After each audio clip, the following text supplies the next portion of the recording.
Behind me you can see our Barifill Canto machine, a flexible solution to fill cans and bottles. And when we speak about bottles, we mean glass bottles and PET bottles.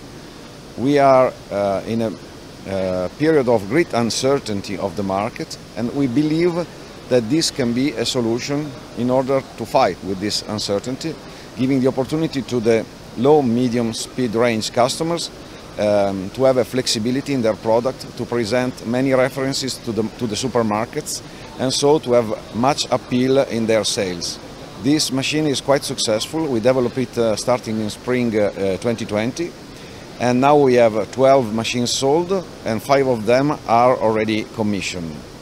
One of them in Switzerland is doing actually glass, PET and cans.